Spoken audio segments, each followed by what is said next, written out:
Morning. Oh, you're still muted. You are correct.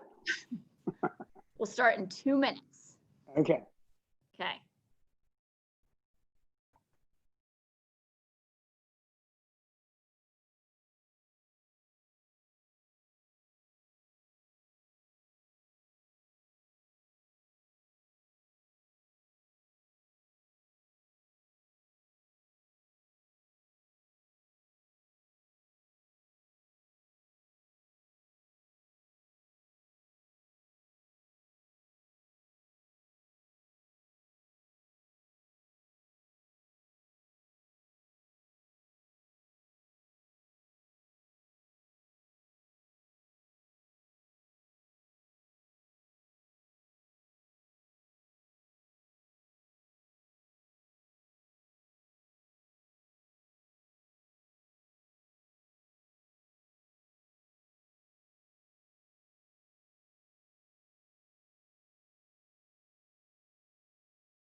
All right, we are going to go ahead and get started. 10:45 here in Park City.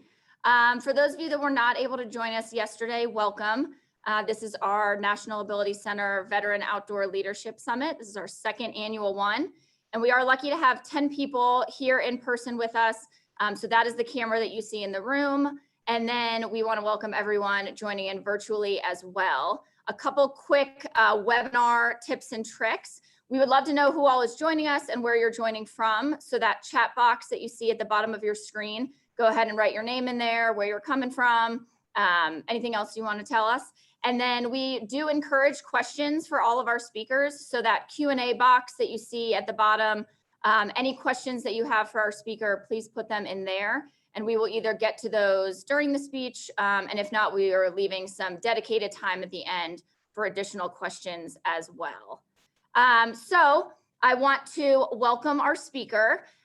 General Dempsey is a 1974 graduate of West Point, and he commanded at all levels in the Army and ended his career as the 18th chairman of the Joint Chiefs of Staff, which for those of you who aren't familiar with the military is the senior ranking officer in the armed forces and the advisor to the Secretary of Defense and the President. He was named one of the 100 most influential leaders in the world by Time magazine, is in the Irish America Hall of Fame and the New Jersey Hall of Fame recently, received the Ellis Island Medal of Honor and was knighted an honorary knight of the British Empire by Queen Elizabeth II.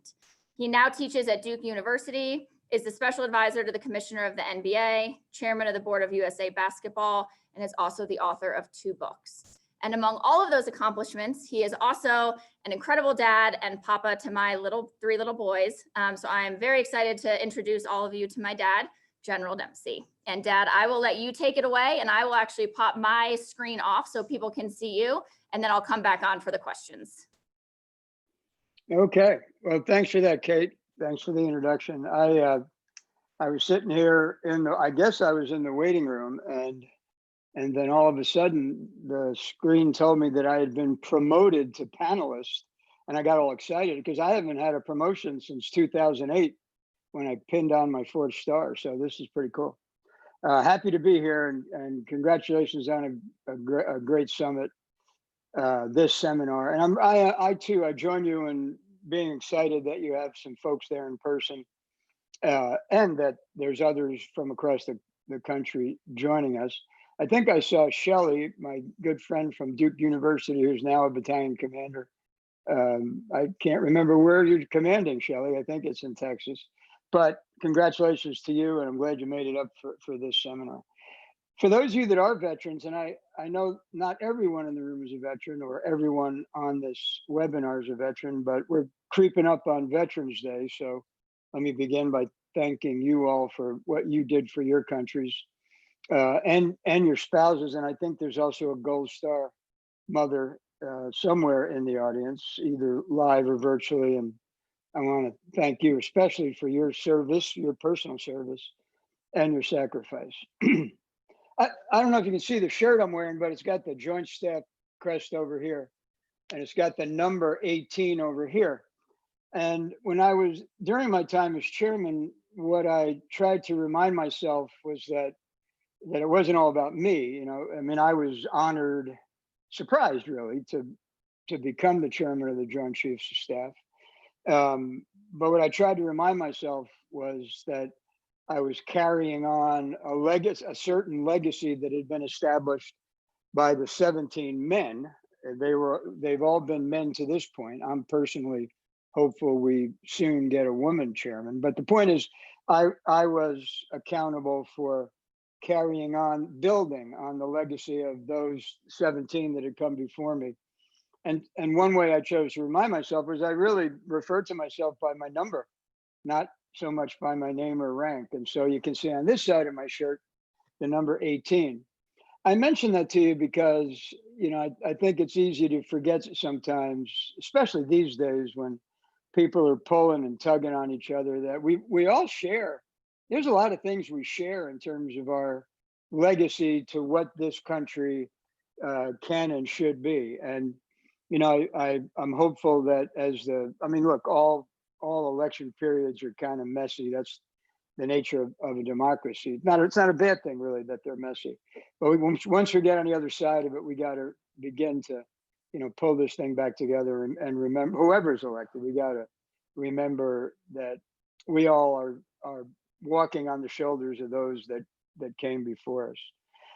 I'm going to talk for, I don't know, maybe another 20 minutes or so, and then meaning all by myself. And then hopefully you'll join me by posting or asking questions. And they can be about anything. I mean, I'll tell you about my time in the military for the 41 years I spent in uniform, and some of the personalities I met, if you'd like, some of the conflicts in which I served, some of the challenges in peacetime, which are often more difficult than in conflict.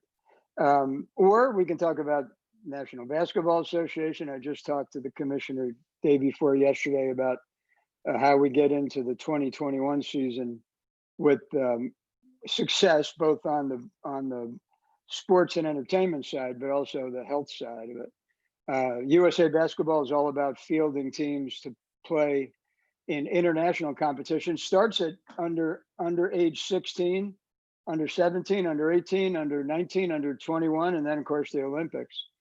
And that's actually a little tougher to get going again because we're not dealing with professional athletes. We're dealing in some cases with adolescents and young adults, and we've got to be a little more careful about the kind of risk we're willing to subject them to. But they're really eager to get back at it because they love to compete and we love to win gold medals. So we can talk about that or anything else you want to talk about. What I wanted to tell you is I started by thanking you for your service. I also hope you realize the huge and positive effect you all can have in your communities by your example, by your perseverance, by the fact that you never quit, by the fact that you understood that for a period of time, however you served, like me for 41 years, or some of you for 2 or 3, you belonged to something. And because you belonged to it, you committed to it. And it's that kind of commitment that I think our civilian counterparts especially admire, the fact that we're willing to kind of put we don't get rid of our egos. In fact, I used to always tell people, please bring your ego, but make sure you're using it on behalf of the team. And I think that's really a powerful thing. I want to share with you why I think it's a little harder today. I have a good friend who's a professor at the University of California, Berkeley. And we banged around this idea that, trying to figure out, what's different about trying to be a leader, military leader, civilian leader, a parent. What's different about doing all that today? And the answer is, we came up with this phrase that we live in an era of digital echoes, where if you think about a pond, if you threw a pebble in a pond and you watch the waves, kind of build from the center out, and inexorably, you can't, once it starts, you can't stop it. You throw the pebble in, the first wave breaks, little waves, but they'll break. And eventually they get to the other side of the pond. And you may decide, wow, I wish I'd love to stop that in the middle of it, but you can't stop it once it's going. And that's what happens with information these days, is we live in an era of digital echoes where somebody tosses something into the, normally it's into the social media space, and off it goes. And it makes it difficult in particular for leaders, because what begins to become more important than, than fact in some way is narrative. And so as a leader, we take on an added responsibility, or as a parent, by the way. Like I said, this works for everybody from the chairman of the Joint Chiefs down to the initial entry soldier, the private and basic training, all the way over into parenthood. And what it does is it places an extra burden on us, especially as you lead and become more senior, to be a sense maker. You have to help people make sense of things, because it's not, it's just not ever completely evident, what's factual and what's a narrative that's been put out there for some purpose. Sometimes, and it's kind of, by the way, these digital echoes are kind of neutral. They can do something as noble as the ice bucket challenge and make a whole bunch of money for ALS, or they can be a platform that groups like ISIS use to spread their hate, their hatred and extremist ideology. And into that mix falls the rest of us, who are just trying to be the best leaders we can be.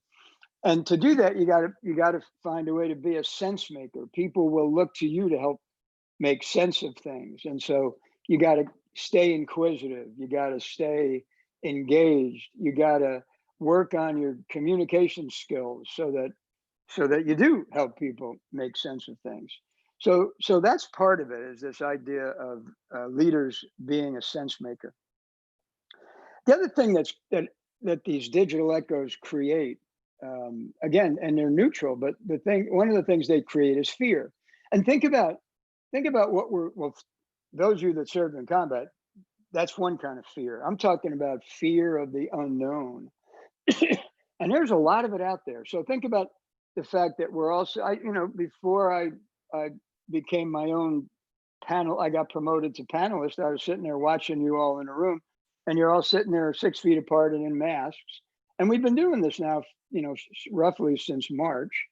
And I don't have a crystal ball, but I'm thinking we'll probably be doing this about like we are, even after there's a vaccine. It's going to take some time to figure it all out and distribute it. And some people won't trust it. And so we're going to be, we'll be about where we are, maybe for another 6 months. I'm making that up, could be 9. So what does that do? Well, at its most fundamental level, it makes us kind of fearful. Are we ever going to get back to normal? Am I going to catch this darn thing?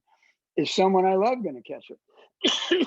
That fear is then exacerbated by the fear of what this is all doing to our economy, and when it, and my special assistant, also known as Caitlin's mother, just brought me a mango dragon fruit grande. So pardon me 1 second, because otherwise I'll start sounding like Lou Rawls, some combination of Lou Rawls and Louis Armstrong here before too long.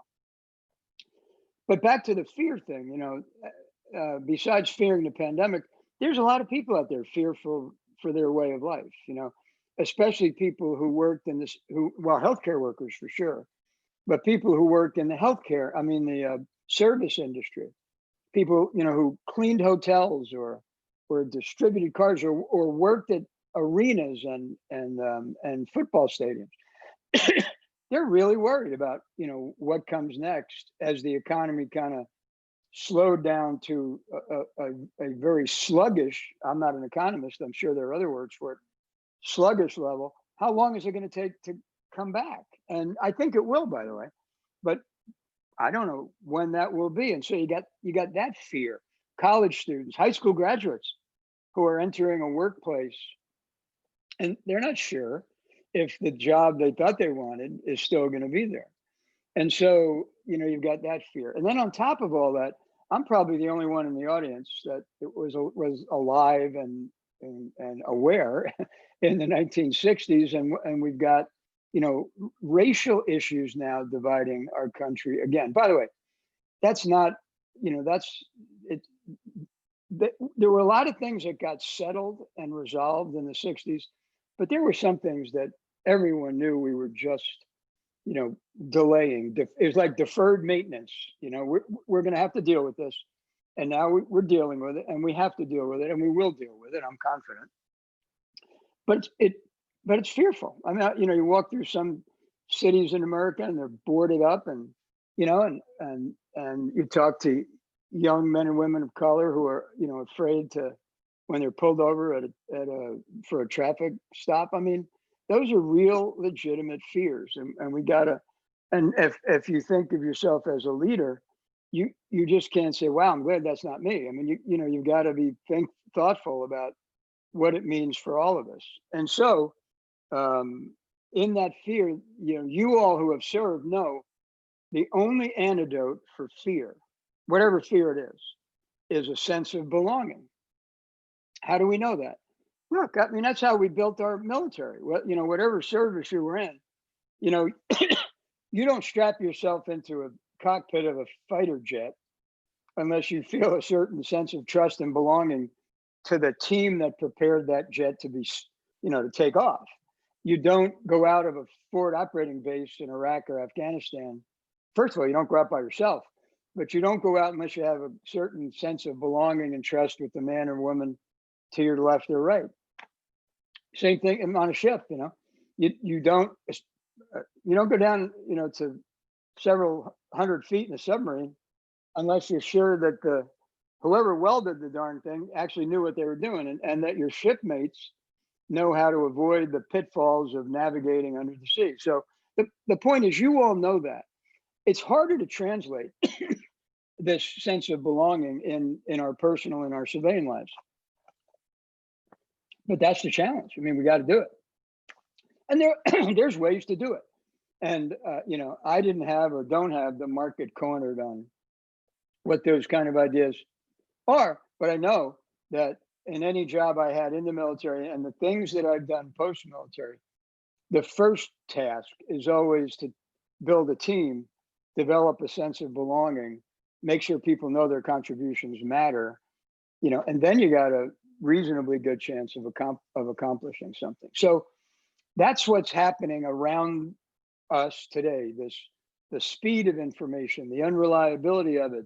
You can't get away from it. It's on your iPhone. It's on television. It's on neon. If anybody still reads the paper, it's there. So in that environment, sense of belonging, make people know they matter, and you do those things and you'll be a superstar in whatever line of work you choose. Okay. A couple of other attributes I think that are worth thinking about. I encourage you to think about the things I'm saying, not accept any of them just because I said them. Not that you would, but and apply them in your own life and see where they might help you make a difference, not only in your own life but somebody else's. One of the things that also happens in the era of digital echoes is that attention spans are a little shorter. I think that's not a generation X, Y, or Z thing. It's just a thing that is largely. I mean, I'm a baby boomer, and I can tell you that whenever I'm going to do something important, I make sure that my iPhone is not just on mute, but is off or someplace where I can't get at it, because I'll be doing something and it'll buzz in my pocket, or I'll see it light up on the screen, and then inevitably you wonder, I wonder who that is. Now, there were times in my professional career where I actually had to really worry about who that was, but I don't have to worry about it now. But the instinct is actually to be distracted. And so one of the things I think is really important to help people figure out is how to be in the moment. When you got a task at hand, you got to encourage the people to be in the moment. If they're in a meeting, that's the meeting. Don't you can't be in a meeting and think, well, I can just daydream my way through this meeting, because there's going to be 3 more. That's the way you run an organization into the ground. The way you make an organization productive, or whatever it is that you make people focus for when they're there, that they're in the moment. I had an experience like that in Iraq. I'm sure you all did too. You know, we started taking casualties in roughly August of '03. I was a division commander, and you know, you want to figure out why all of a sudden are we taking casualties. And in the interest of time, I'll just tell you that there were two things that we hadn't fully appreciated. One was the degree to which that people fall into habits and patterns. And I know some of you know this. You know, if you come out of a forward operating base in Iraq or Afghanistan, and you go the same way at the same time at the same pace every time, you're going to get attacked. You're going to find a roadside bomb. You're going to find a landmine. You're going to find an ambush, because patterns are dangerous things in combat. The other thing, though, is back to this being in the moment. I remember going to the front gate of a forward operating base, and you know, as the patrol leader pulled up to lock and load their weapons and do their final pre-combat checks before they rode out the gate. And I took the young sergeant by the arm and I said, "Hey, look, come over here for a minute. I got something to ask you." And I took him to the side and I said, "Are you here?" And he looked at me, you know, as some of you who are probably non-commissioned officers know exactly how to look at an officer when you think they're dumb. And so he looked at me like, what kind of question is that, sir? He didn't say anything. He said, "Well, I don't know what you mean, sir." And I said, "Are you here?" It's a simple question. Are you here?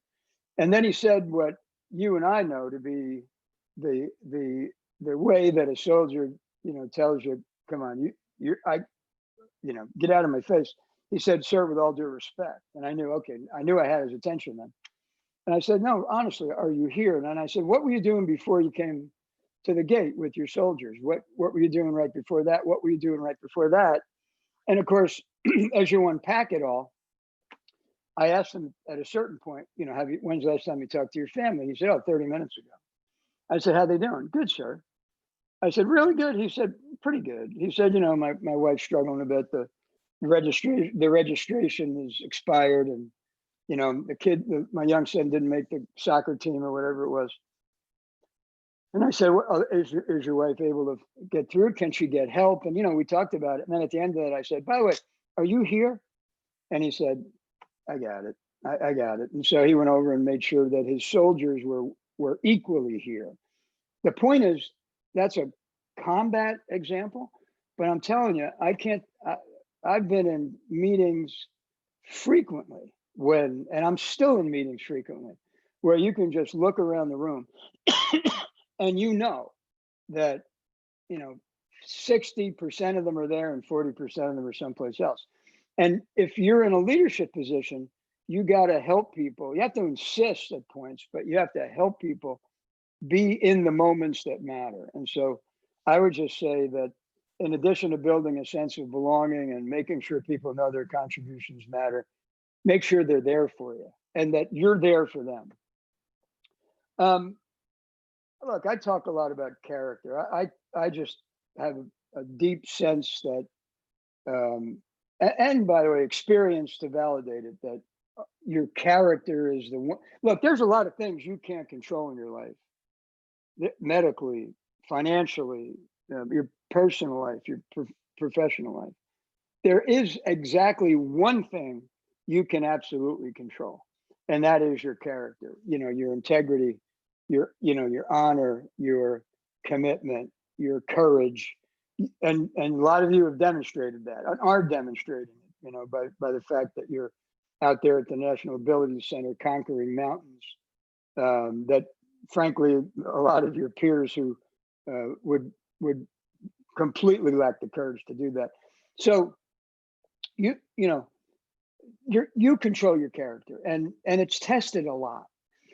When you go through life, I especially tell this to graduating seniors, whether they're high school or college. When you go through life, you'll carry 3 buckets with you. A little awkward because you only have, you can't carry 3 at a time, but there's 3 buckets: knowledge, experience, and character.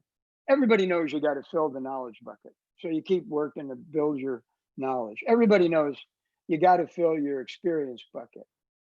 You got to get different jobs. You got to keep progressing and take on more responsibility. And everybody should know that you got to keep filling the character bucket. But a lot of times honestly, people just kind of neglect that one. You know, they decide, I got it, I got this, and I'm honest enough, I'm courageous enough, I'm selfless enough.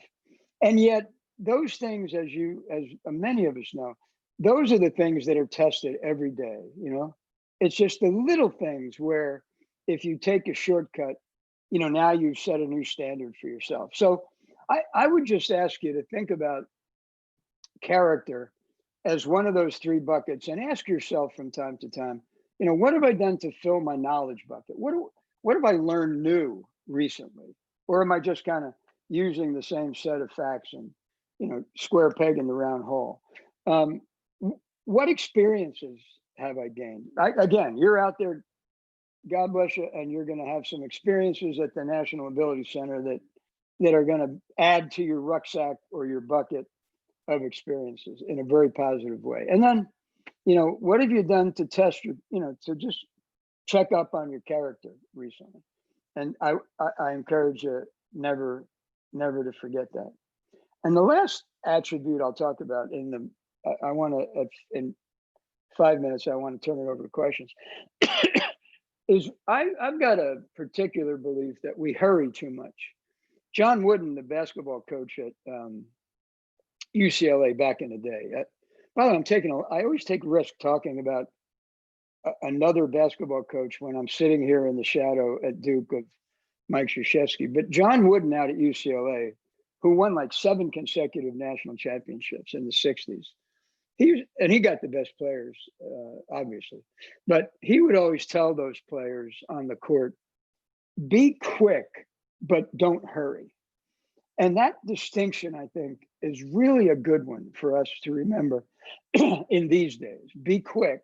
You got to be quick, but you can't hurry. And let me make the distinction a little clearer. And let me use basketball. And what he was saying to those 5 players on the court was, if you're in a hurry, you're going to be moving at a pace that maybe your teammates can't maintain. And when you're on a team, you have to blend your talents and blend their talents into a single group. And if you've got people operating at a different tempo, it just never works out. That doesn't mean you have to dumb it down to the lowest tempo. You might have to drag somebody back up.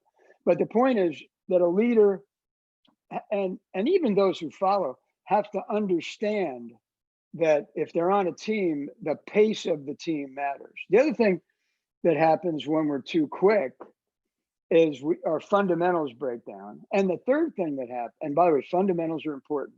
Always start with fundamentals, whether it's basketball, the military, corporate America, or parenting. And then the last thing is you're not looking around for change. If you're moving so quickly, you're really just executing the plan. And those of us that are in the military or have been know, no plan survives first contact with the enemy. It doesn't. The enemy has a vote. We always say that. But if you're too quick and you're just executing the plan, you're not going to be, you're not going to have your head on a swivel looking for change and making sure you adapt faster than your adversary, whether it's a basketball team or an enemy in combat. And so think about this idea of being quick. You have to, when something happens, you have to respond, but don't hurry. And the higher up you get, the more you'll be able to control that. And as you realize that you have more control, you ought to be on the sides. Okay, we got a problem, but let's make sure we understand the problem we can solve before we go lurching off too quickly. Okay, it's 1:13, and what I think I'll do is turn it back to you, Kate, and see if we got some questions to follow all that up. Sounds good, thanks. All right, we will send it to the room first. If anybody in the room has any questions, and then I will just remind everyone at home, go ahead and put your questions in that Q&A box at the bottom. Looks like we got one coming up. Hi, sir. Thanks for taking the time to be with us today. Really appreciate it. In your profession of arms white paper you wrote as the 18th chairman of the Joint Chief of Staff, you talk about building internal and external trust. And my question deals with the external part. I'm wondering if you might have any insights on how military members and veterans, what role they play and how they can build external trust with the American people in such a divided time right now, and how we can build bridges as veterans that have spent our careers in service to the American people. Thank you very much. No, thank you. And such a great question. You're right. It is, you have a lot more control on building trust internal to your team than you do trying to develop it external to your team. And, back to the age of digital echoes. I mean, look, we're just a couple of days away from an election. And, one of the things I think that's going to happen is there's going to be a certain percentage of people that don't trust the electoral process. Those of your compadres who are still serving are in a really important place when it comes to demonstrating that the military serves the country and that there's only one president at a time. Some people like them, some people don't. But I mean, I know that's a shock, but it's true. But there's only one at a time. And so when people talk about, the military having a role in resolving a national election, the answer is no, absolutely not. I mean, there's a system. It's hard to understand. I've actually, back to filling my knowledge bucket, because I get asked questions like this frequently. What's the military's role in an election cycle? I wanted to know what's the process. If there's a disagreement about the popular vote, who resolves it? If there's a difference at that point, is there a role for the court? If they fail to resolve it and it goes to the House of Representatives, what's the system? And my point is, I'm not going to confuse you or me with all that, except to tell you there is a system. I mean, there is. And what has to happen is that system has to run its course.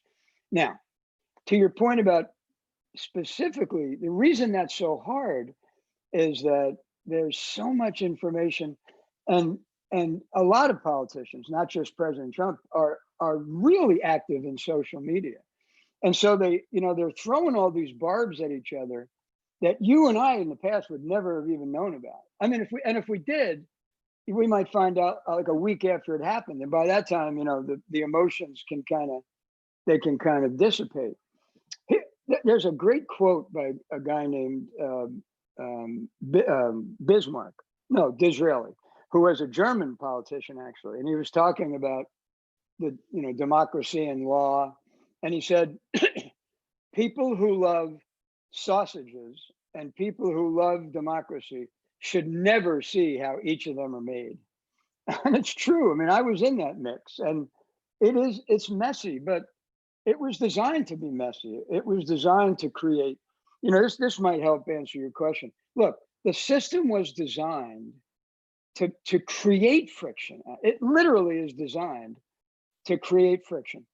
What we should be for, all of us, is creative friction. Not corrosive friction that breaks things down. It should be creative friction where like-minded people can disagree. And I think, you all have people who have served in the military have seen that. I mean, I got it that I had 4 stars and you didn't. But the point is, the leaders that I worked for in my 41 years recognize that, for example, this disagreement wasn't disloyalty until what? Until the decision is made. And then once the decision is made, we salute and do it unless it's illegal. And so we can speak with authority about an experience about those kind of things. And I think it's worthwhile to do that. And, one other thing, let me, in terms of trust, this usually always comes up. So, when I was the division commander in Baghdad and took casualties, as I just told you a minute ago, I wanted, how we do our are reports in these big combat update briefs and flat screen televisions, and the daily tasks, the new intel, serious incident reports. And if you took a casualty, they would put the name up there. The chaplain would tell the staff to bow their heads in a moment of silence. And this was going on all over Baghdad. But then once that was over, the name went away. And I thought to myself, I don't know. That doesn't feel right. That, they're there one minute and gone the next. So I had my own way of dealing with this. Was I had cards made. Every time there was a casualty, I had a laminated card produced, and I carried them in the cargo pants of my uniform until I got too many of them. And then I found a box in a souk. You can find anything in Baghdad, as some of you know, in a souk, and I put them in a box. So there's 132 of them in here now. No, that's not true. I always carry 3. I mix them, I rotate them. So there's 129 in here, and it's on there. It says, "Make it matter," because I wanted an inscription that would make it meaningful, not just when I was in Baghdad commanding 1st Armored Division, but really for the rest of my life. And my thought was, since those 132 soldiers, and they're not all soldiers, some airmen and Marines, because they were with me as well, if they gave up their potential, which is what they did, they gave up their potential. They lost their lives fighting for our country so their fellow countrymen could achieve their potential. They gave up their potential. Then my idea was, then that puts an added responsibility on me to make sure I fulfill mine and to do whatever I can to help other people fulfill theirs. That was the way that I decided to think about trust. You build trust with someone when they know that you have their well-being in mind more than your own. That's how you build trust. I care about you more than I care about myself. And that's honestly, that's what that's the most important thing people admire about the military. And I think as you wonder, how do you help with that? Tell that story. Tell the story of the fact that you chose to serve your fellow man and women, and men and women serving men and women, so that and establish that relationship of trust that now has to carry us through the challenging times that we have. I hope that helps, but what else?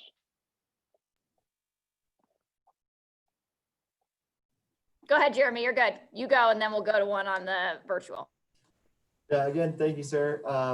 I have many questions, but I think I'm just going to ask a simple one that relates to your story with the sergeant walking out of the wire.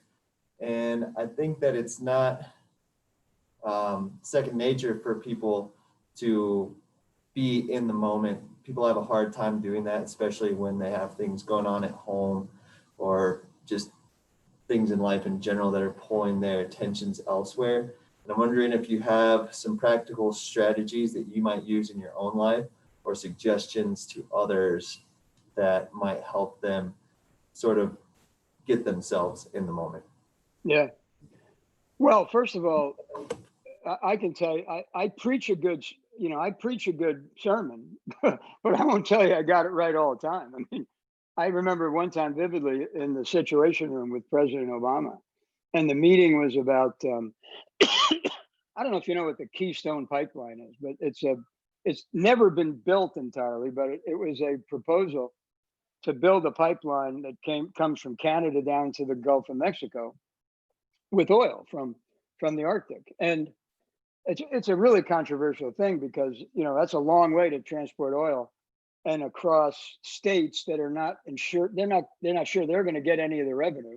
And they're always afraid that if the pipe has a catastrophic failure, it'll be an environmental disaster. And so you got this kind of economic, environmental, remember I told you about friction? There's one of them. The economy and the environment are always in tension. And this was one where they were in real tension. But anyway, I got invited. I'm not sure why I got invited to that meeting, but when you get invited to go to a meeting with the president, you just don't say no, thank you. So off I go. And I'm in the meeting, but I'm really not there because I knew I had another one the next day that actually I had something that was important. The next day was a meeting on, I don't know, Syria or Libya, who knows? But the next day was one right in my wheelhouse. And this one I thought, what am I going to do? How can I contribute to this? Well, anyway, I was sitting there, I thought minding my own business. And at the end of the meeting, the president said, he'd heard the experts, the Department of Energy, the Department of Commerce, and the Office of Management and Budget. And then he said, okay, well, look, let's go around the room. I just want to see if anybody has picked up on anything here that maybe I missed. And I thought, uh-oh. So he starts around the room and he gets to me. And of course, I'd known him long enough that I could take a little risk on occasion and be a bit of a wise ass. So I chose to do that and said, well, Mr. President, you're talking about the Keystone Pipeline, and unless you want to blow it up, I really got nothing for you. And everybody laughed. And he laughed, thank God. But then he leaned back and he said, you know what, though, that's a really good point you make. And I thought, oh, hell no, that's not a good point. This is going to be a teaching moment. And he said, look, I build this council, the National Security Council, with people who I know are smart and who are articulate and who work hard to contribute. And he said, and I need everybody to be, if we're having a meeting, if it's important enough for me to come to a meeting, it's important enough for you to contribute. And he said, look, I know you don't know a darn thing about the Keystone Pipeline, but he said, you may have seen something, a connection that we missed, or another way of looking at it. Or maybe you've heard something that, you're thinking to yourself, that doesn't make any damn sense. And he said, I need people to talk about things outside their expertise so that we all are better as a team than we are as individuals. And, by this time I'm kind of so slumped down in my chair that I could barely look over the table. And he let me off the hook at that point, but he was right. And so I can tell you that from that point on, whatever the meeting was, I remember there was something about Ebola, and I became a damn Ebola expert because I wanted to make sure that when that moment came, I could contribute. So I think the answer is you have to make people understand how important it is. Secondly, you can't dismiss them if they say something that I don't want to say it this way, but I will. If somebody says something, if you build that kind of climate where you want everybody's input and somebody says something that's kind of dumb, you can't say, well, that's the dumbest damn thing I ever saw. Because if you do that, they're done. You'll never get them back. So you have to value contributions. And even sometimes, frankly, when the contribution isn't what you'd hoped it would be, you have to find a way to say, you know what, I really appreciate you sharing that with me. I'm not sure we can go that far right now, but we may be able to, and we'll keep that in mind, whatever. But the point is you have to value people's contributions. And then the third thing, and this President Obama was actually quite good at this. He watched the room, and he could tell who was there and he'd call you out. So, once you only have to have that happen to you once, and it won't happen to you again. But because here's the reality of people in a room, and especially if it's somebody like a president or a CEO at the front of the table, it is a little intimidating to say something, either demonstrate your intellect or your lack of intellect. And so a lot of people, we have a phrase that we use when I was with the JCS, I'd say, look, say it in the room. I don't want to end this meeting and walk out and find you at the water cooler. I don't want you, the Chief Staff of the Army, standing there talking to the Chief of Naval Operations with some really good idea that you didn't bring up in the room. Say it in the room. Or if you disagree, say it in the room. And did it work all the time? No. But unless you emphasize it, it won't happen. I probably should have just said that and shut up. Unless you emphasize it and make sure people know you value, that they belong and you value their contributions, it'll never happen. It doesn't happen by itself. What else? All right, we'll do one from a virtual viewer and then we can go back into the room. Kyle says, thank you for taking the time to participate in this presentation. What would you consider the most pressing geopolitical risk to the United States? Goodness gracious. Oh, boy. Well, let me stay in my lane of expertise because I think a lot of people would, remember I said this election's coming and there's a lot of uncertainty about, will it be free? Will it be fair? Will it be accepted? Will the process hold? That's not my expertise. So let me talk about my expertise. From a national security perspective, I grew up from when I was commissioned in 74 up to when I retired in 2015 with a very strong belief that allies were partners.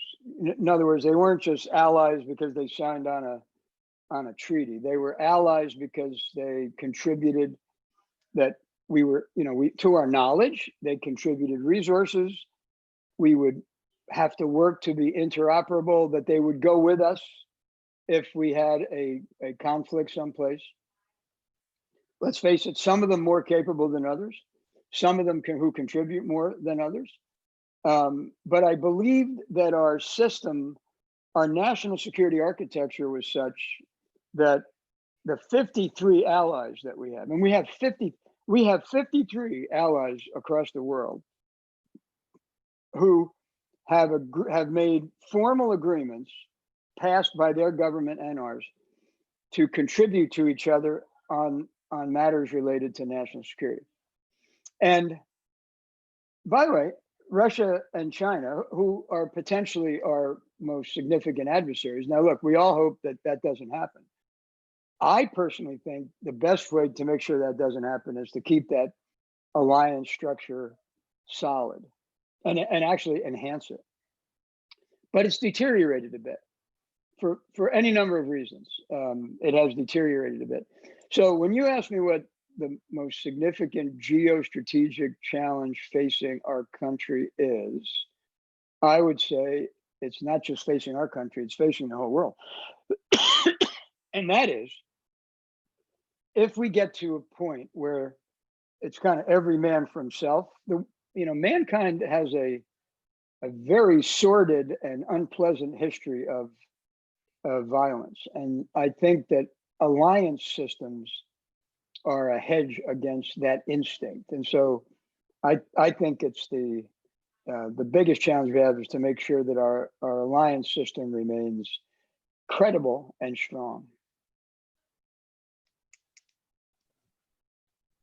All right, Steph, I'll send it back to the room. Thank you, sir, for taking time to join with us today. I am here as a civilian. I'm the Gold Star wife that you mentioned, and I know I'm probably one of the only civilians listening in, but you mentioned Veterans Day coming up, and people like me who have not served in the military but have great respect for our veterans, we try to say thank you for your service. We fly a flag. Can you tell us what are some of the things people have done or said? What's meaningful to you as a veteran that those of us who are civilians can either do or say, not just on Veterans Day, but throughout the year, so that we can kind of show that we want to make it matter. We want your service to matter, not just those who died, but those who lived. I think a lot of us in the business and the private sector feel this great appreciation for the military, and yet we kind of get stuck with, how do I show that? So if you could say anything that's been meaningful to you. Thank you. Thanks. First, let me say, by the way, don't go away yet. I want to ask you something else. I thought we had a Gold Star mother there, but obviously you're not a mother. I mean, you might be a mother, but I'm a mother of 7, so I'm a mother of 7. oh my goodness, you are a mother. but I just wanted to tell you thank you. And how long ago did you lose your husband? 2 years and 10 more days, sir. Oh my God, yeah. Well, God bless him and you and your 7 children, and thanks for being here today, but also for everything you've done. Thank you for your Make It Matter speech. I've seen the video that's been made on that, and just I couldn't agree more as the family, a surviving family, that is absolutely what we hope every other service member and their family will do, is just make it matter. Yeah. Just make it matter. Thank you. Thank you. Thanks. To answer or to try to answer your question, First of all, let me tell you that having first put on the uniform in 1970 and in those early days and months and years of the 70s, I tell you, there was nobody saying thanks for your service back then. It was more likely. I never experienced any of the things you'll hear Vietnam veterans talk about, such as getting spit on and called baby killers. I never really experienced, maybe once or twice, but never to the point where I was fearful of telling people I was in the military. But there were times when that was the case.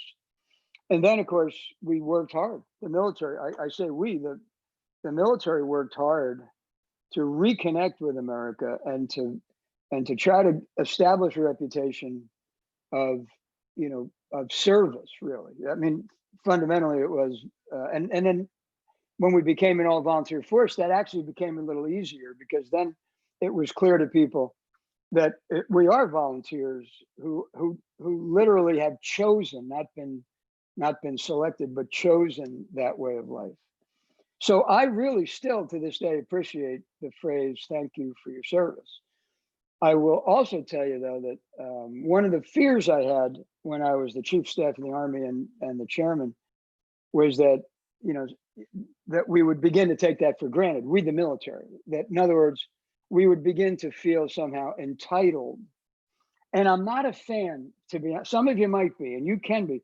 I should have said up front, you don't have to agree with anything I say, but that whole narrative about we're the 1%, we went to war, 99% of America went to the mall, and we're the 1% that served. I've always been a little uncomfortable with that narrative when we use it, because what it implies is that we feel somehow entitled, which directly contradicts the idea that we've chosen to serve. And so to use that to kind of link to your question, I hope America continues to tell us thanks for your service.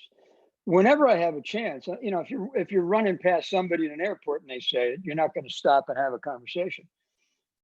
But I think it requires, when you have time, a longer conversation, And I think that longer conversation is, thank you. I've actually had, I've lived a great life and was honored to do it. I chose to do it. There's some of our fellow veterans who are less fortunate. And what I would hope is that you would find a way to help them. And there are ways to help them, And in the process of doing that, I use this phrase, you're welcome to it, but I say, what? The veterans don't want to hand out. They just want to hand up. You know what I mean? They're not asking, they chose to serve, and they're not asking anyone for a handout in response to that. But they are asking for a hand to get back on their feet. And that's the kind of conversation, this kind of combination of, we knew we chose what we did and we're very proud of it. And there are some of us who are less well off. Let's figure out what we can do for them. I think that's probably the bigger conversation. Hard to have, like I said, people say, I get it, right? Everybody knows I'm a general. So I don't have a name anymore except general. So, hi, general, thanks for your service. And then they're gone. But when I have the chance, I try to make that distinction about appreciation for service and what else can we do. I'm on two veteran support organizations, the Tragedy Assistance Program for Survivors and the Bob Woodruff Foundation, and they're very close to my heart. And that's my way, hopefully, at least it's my intention, of answering that question for myself.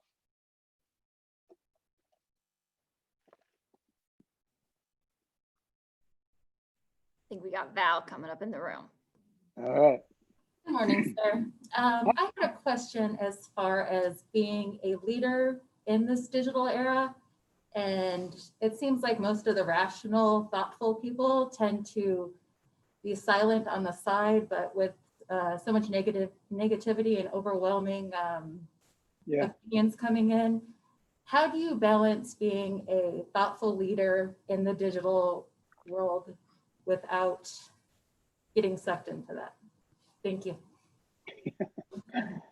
First of all, let me concede that I remember, I forget, 4 years ago, five, by the way, this is not new to this administration. There's been kind of a, and some of you may be old enough to have seen this, but there's been a bit of an erosion of trust in government since the 90s, to be honest with you. And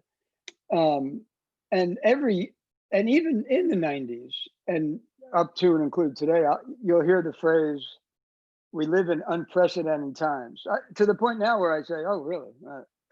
Isn't that interesting?" So, but they do feel unprecedented, you know. And again, it's because we have political leaders, not just the president. We have political leaders, and not just at the federal level, but at the state and local level, who leverage the social media platform to have this argument and to express their narrative. So let me tell you that the first thing I would encourage you to do, and I try to do, is I apply a standard of sensible skepticism. I don't hardly believe anything, especially if it seems to be, like a half a bubble off on a level. I'll try to find out. You have to do a little work, but if you're going to get behind something, you have to spend a little more time making sure it's correct these days. And then the second thing is, and in the military, you'd say you want to fight from the high ground, right? That's what we always say. You got to fight from the high ground. Well, I think there's a moral high ground that we all need to be aware of, and that moral high ground is that value system. In the military, every service, I know more about the Army's value system than I do about the others, but we've got the 7 Army values that are kind of a moral compass, and I'll say more about that in just a second. And then if you're a former Marine, the Marines have a hymn. Everybody else has a song. The Marines have a hymn, and the hymn has these words in it: "I will keep my honor clean." That's a pretty good North Star for you to follow. And if you do that, there's a lot of things you can't control. A lot of things you can't control. But remember, I said you can control you. You can control your character. You can, you just don't have to get sucked up into all that. I'll show you my moral compass. By the way, sometimes you might want to. Sometimes an issue is so important. You might feel very, very strongly about pro-life or pro-choice, or you might feel very strongly about the Second Amendment. And I say, if you feel strongly about something, speak to it, but speak to it rationally, from knowledge and unemotionally. Okay, but this is my moral compass. An aide gave this to me, happened to be a Navy SEAL. By the way, youngsters today, I showed this to my grandkids and they say, "What?" I said, "This is a compass." What's a compass? They got Google Earth and Waves to get around. So, but in the old days, back when, giants roamed the earth, you actually had to find your way around with a compass, and the compass would show you magnetic north or point you to magnetic north. And then you knew where you were on the planet, how far off of magnetic north you had to make the adjustment for true north. And so a compass was always something that helped guide you. So my aide came to me and said, I'd like you to have this. It's a compass. And on the outside, I've written 8 values that I think that have been important to you in your time as chairman, which I thought was very touching, because for one thing, he was listening. He was in the moment, he was there. But for another, he got what I thought was, he got it about right, loyalty and courage.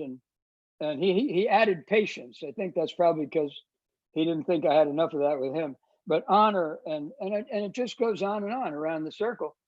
And I kept this on my desk, and on the back of it, in the very center of it, is the word trust. Because how do you build trust? You build it with these things. You build it with loyalty and courage and honesty and transparency and consistency and those things. So, many of you probably don't have a moral compass. That's not true. Many of you probably don't have an antique compass, but you all have a moral compass in your head. And the answer to how to deal with these hideous problems we've got and the constant cacophony of noise is right here. for me. It's, you know, how does this fit into my value system? By the way, one last thing about values and character. I've seen a lot of senior leaders, and the way they make decisions is really interesting. And I'll use the president. You know, so I see some of you wearing eyeglasses.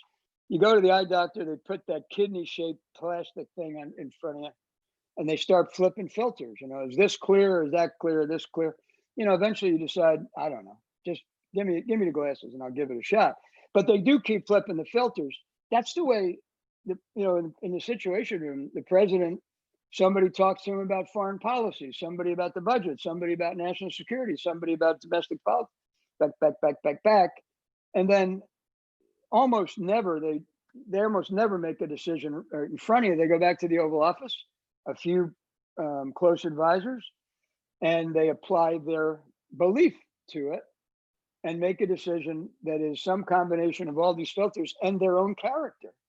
And, you know, when you know that, then I think it should illuminate how important character is, because that's what you do in your life. It may not be as formal as that, but you get all this information, and then you have the little voice, you know, in one ear saying, don't do that. The other one saying, do it. And you have to make the decision based on your character. All right, and I think we have time for one last question in the room. Okay, how you doing, sir? Good. My name is Chris Larson, and actually what you've been talking about is, I'm doing a book right now, just finished a dissertation for my PhD.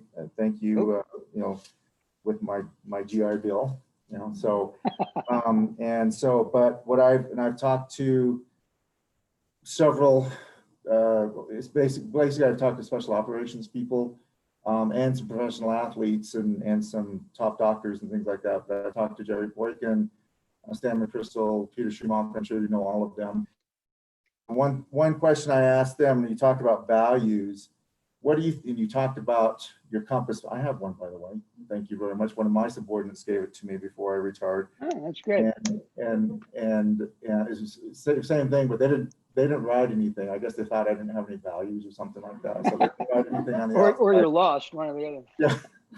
Anyway, so what do you consider the most, we define virtues with all these gentlemen, which we defined as values and action. What in your mind is the most important virtue that a leader can have that has to deal with tactical situations? What is the most important, or at least the top 2 or 3 if you can? Yeah, I'll actually go ahead and I'll narrow it down to one because you asked, but you're also correct that, you know, no one of these virtues or values is enough in and of itself. It's not like an a la carte menu. You know, today I think I'll have integrity. Tomorrow, you know what? Maybe tomorrow honor looks pretty good. The next day after that, you know, it's something else. I mean, you really do have to have. I mean, the best of us have the most complete package that complements each other. But I'll tell you, in terms of being a senior leader, and probably even a junior leader, I think humility. And you might say, well, why humility? And I'll tell you why. If I can remember working for leaders who were humble, and what a humble leader will do is, first and foremost, he or she will be approachable because they're humble. They're not, you know, they're not too good for you.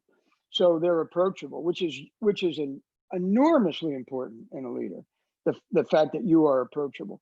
Secondly, a humble leader will recognize that leadership is a privilege, not an entitlement. And we've all worked for leaders who really like the perks of being a leader, didn't really like being a leader all that much. They're out there in every walk of life. But a humble leader will, at least in my experience, will be deeply aware of what a privilege it is to lead, and they'll be, you know, not only more approachable, but they will also have a better attitude about being a leader than someone, you know, who thinks that they really deserved what they got. The third thing I think that humility does is it really encourages you to keep filling those buckets. If you're humble, you realize that the knowledge bucket, the experience bucket, and the character bucket, you have to work it.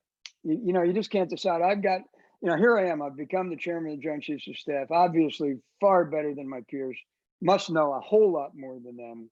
And besides my dashing good looks, I mean, if you get to the point where you convince yourself, I mean, every time I pinned on another rank, and I pinned them all on at some point, I always looked in the mirror the first time. And initially I allowed myself that moment of, whoa, those Colonel birds look pretty good on my shoulders. And then I would slap the crap out of myself and say, boy, I hope this isn't the rank where, where the Peter principle kicks in. The Peter principle says you always rise to the level of your own incompetence. In other words, I'm out and I'm too far over my skis on this one. So, I think that humility is kind of it's the special sauce. If all 8 of these values are important, I think the one that knits them together is humility. And I also think it's the one that allows those who follow you to appreciate you most. And so that's why I would highlight that one for you as part of this conversation. Oh, by the way, don't mistake humility for a lack of ambition. I mean, look, I was ambitious. You don't get to be the chairman of the Joint Chiefs of Staff unless you have a certain amount of ambition. But I always made sure I moderated my ambition with humility, and not falsely. I mean, it was a genuine instinct. But I still want everyone to be ambitious because I want their best. But it's kind of ambition for the team, less for yourself. Awesome. Well, thanks, Dad. Appreciate you being here and sharing with us. You're getting a round of applause from the room. And thank you to everyone who joined virtually as well. We will be back on at 1 p.m. Mountain Standard Time with our program director, Tracy Meyer, and that'll be the last speaker of this summit. So thanks to everyone that joined, and thank you again for sharing with us today. We really appreciate it. All right. Great to be out there with you. Thanks. See ya.